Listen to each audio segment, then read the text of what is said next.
Om Swastiastu, selamat malam semuanya.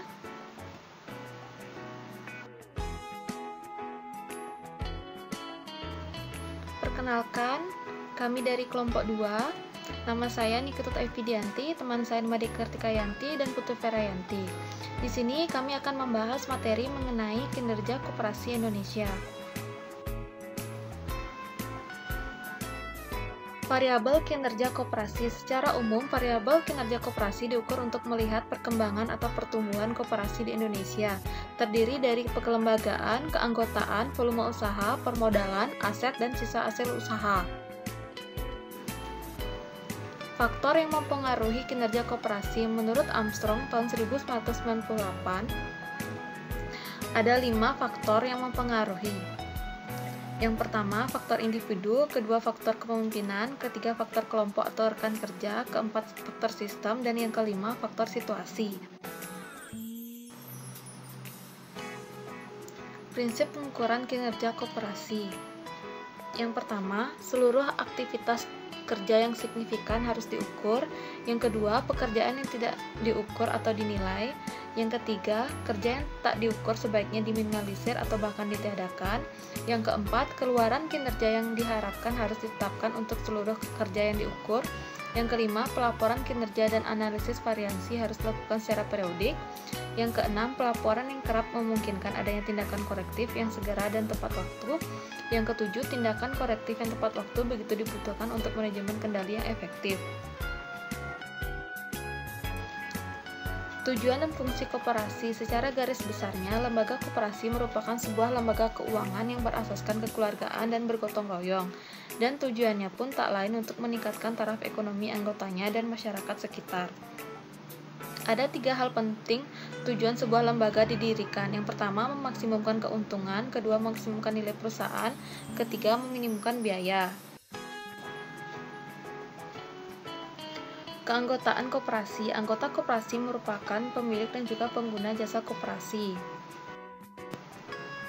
Syarat keanggotaan koperasi. Yang pertama, setiap warga negara Indonesia atau WNI yang mampu melakukan tindakan hukum atau badan hukum koperasi yang memenuhi persyaratan.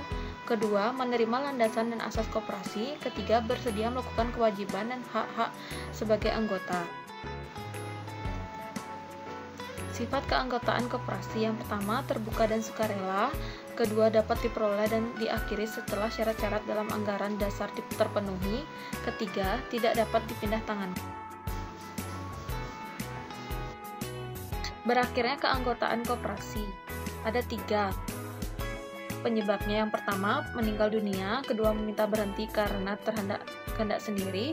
Ketiga, diberhentikan pengurus karena tidak memenuhi syarat keanggotaan.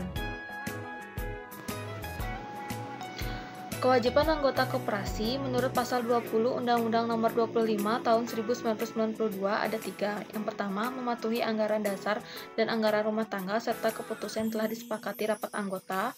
Yang kedua, berpartisipasi dalam kegiatan usaha yang diselenggarakan koperasi.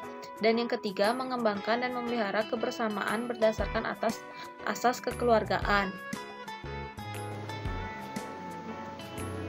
Hak anggota koperasi menurut pasal 20 Undang-Undang Nomor 25 Tahun 1992. Yang pertama, menghadiri dan menyatakan pendapat serta memberikan suara dalam rapat anggota. Kedua, memilih dan atau dipilih menjadi anggota pengurus atau pengawas. Ketiga, meminta diadakan rapat anggota menurut ketentuan dalam anggaran dasar. Keempat, mengemukakan pendapat atau saran kepada pengurus di luar rapat anggota baik diminta maupun tidak diminta. Kelima, memanfaatkan koperasi dan mendapat pelayanan yang sama antar anggota. Keenam, mendapatkan keterangan mengenai perkembangan koperasi menurut ketentuan dalam anggaran dasar.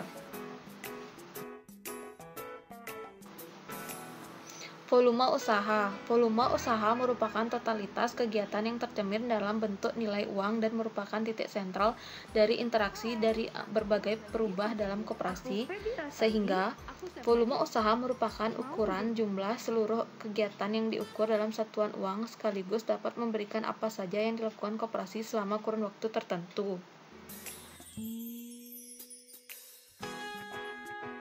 Permodalan koperasi. Sumber-sumber modal koperasi ada 3 sumber. Yang pertama bersumber dari modal dasar, kedua modal sendiri, ketiga modal pinjaman. Aset dalam koperasi ada dua komponen, yaitu aset lancar dan aset tidak lancar. SAU atau sisa hasil usaha memiliki prinsip-prinsip pembagiannya. Yang pertama, SAU yang dibagi berasal dari anggota. Yang kedua, SAU anggota dibayar secara tunai. Ketiga, SAU anggota merupakan jasa modal dan transaksi usaha. Yang keempat, SAU anggota dilakukan secara transfer. Efisiensi koperasi. Menurut Toby Mukti tahun 1992 menunjukkan 5 lingkup efisiensi koperasi. Yang pertama, efisiensi intern, kedua, efisiensi alokatif, ketiga, efisiensi eksternal, keempat, efisiensi dinamis, dan yang kelima, efisiensi sosial.